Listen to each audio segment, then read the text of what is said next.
Como é que foi a tua chegada aqui nos Estados Unidos? E fala um pouquinho também como é que foi da tua experiência que você tinha no Brasil. Please. Legal. Bom, a gente chegou aqui, eu, minha esposa, meu filho, na época tinha acabado de fazer 5 anos. O Brasil estava passando por uma fase um pouco estranha com aquela transição do governo do Lula para possivelmente a eleição da Dilma. E a gente já mais ou menos sabia que ela ia levar. Mas como eu disse, isso não foi o fator exatamente primordial para fazer a nossa mudança. Teve várias questões. Questão de segurança teve muito a ver. A gente tinha carro blindado no Brasil, que era uma coisa... O dia que meu filho falou, pai, abre a janela aqui atrás para mim. Eu falei, não, a de trás não abre. Então, essas coisas começam a pegar um pouco, né? Incomoda. E fora o fato do sonho, né? De vir para a América desde pequeno. Eu tenho um amigo que é um irmãozão meu que mora no Chile, o Paulo. Ele te deu a bandeira dos Estados Unidos quando você tinha que idade? Conta essa história que é bacana. E a gente tinha mais ou menos uns 13, 14 anos quando ele veio para cá. E ele me comprou essa bandeira que foi hasteada em Austin. E aqui você pode comprar uma bandeira hasteada no dia, tem um certificado bonito, tudo.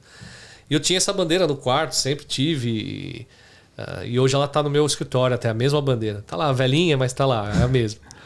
Tenho muito orgulho dela. E, enfim, esse sonho todo, né, esse andamento das coisas, a própria vida, eu acredito muito quando você foca num sonho e você tem que fazer ele acontecer. Eu acho que o próprio universo conspira a favor, né? A favor, sem dúvida. E a minha esposa, graças a Deus... Você é da onde de São Paulo? São Caetano. Eu nasci em São Caetano, no ABC Paulista. E a minha esposa, que é do interior de São Paulo, topou esse desafio também e falou, vamos embora. Cara, ela é parte primordial, porque um casal quando vem para cá, uma família quando vem para cá, se um dos dois não tá muito afim, é difícil as coisas acontecerem. Complica, né? A turma não consegue se adaptar, né, pois cara? É. Os dois têm que estar na mesma página. Sem dúvida. Porque se um quer e o outro não quer, não dá certo, cara. E eu agradeço muito ela por ter dado esse suporte até hoje para nós, assim. Família é primordial. Você era advogado no Brasil, né? Eu fui advogado 15 anos no Brasil, me formei em 2001, fiquei com o escritório até mais ou menos 15, 16, onde eu já estava aqui, aí eu fui me desligando aos pouquinhos. Atuei na área corporativa, nossos clientes eram basicamente empresas, né? E a gente criava mecanismos de proteção para questões trabalhistas. Foi legal, foi um período bacana, pouca gente fazia isso. Na época era muito famoso a questão tributária, né? Recuperação de impostos, essas coisas todas a gente não fazia. A gente trabalhava num outro lado da coisa, que é a parte de proteger, né? Uhum. Mas diferentemente do americano, o brasileiro ele não tem muito essa cultura de pagar para você ter uma proteção, né? Então o brasileiro é mais assim, a hora que der um pepino aqui eu chamo o advogado. E a gente mudou um pouquinho esse conceito com as empresas que a gente atuava, que a gente trabalhava. E foi muito bom, eu não posso reclamar não, foi bacana. Legal. O escritório... Você sempre foi empresário, então? Sempre tive essa veia empresarial, sempre tive negócio. Eu trabalhei... Você se formou do Mackenzie e começou o teu próprio escritório? Eu me formei e comecei o próprio escritório.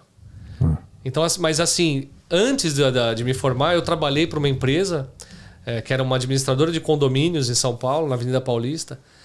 Então, assim, eu atuei praticamente 2 vezes na minha vida só como empregado, né? Uhum.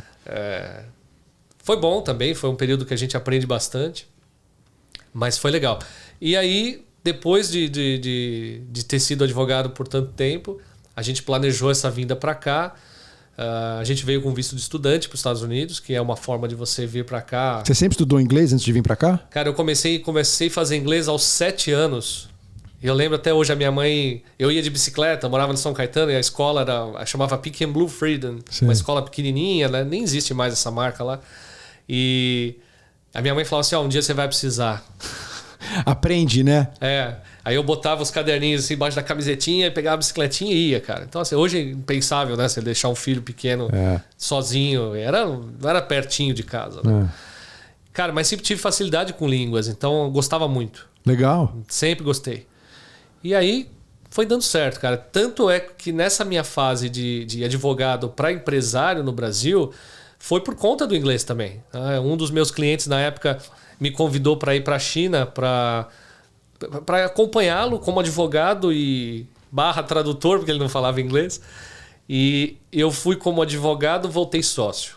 Olha só. Então a gente começou uma empresa que na época trabalhava com termocontráteis. Chama Heat Shrinkable Tube.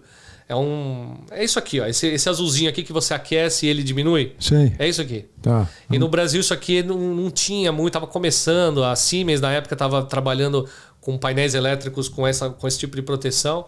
Foi bacana, foi legal. A gente trabalhou pra caramba, aprendi bastante. E depois acabei me desligando da empresa. Ele continuou. A empresa, se não me engano, tem até hoje. E aí fui trabalhar no setor privado como empregado.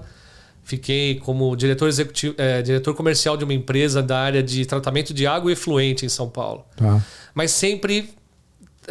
engraçado que sempre os Estados Unidos estavam envolvidos de alguma forma na minha vida, né?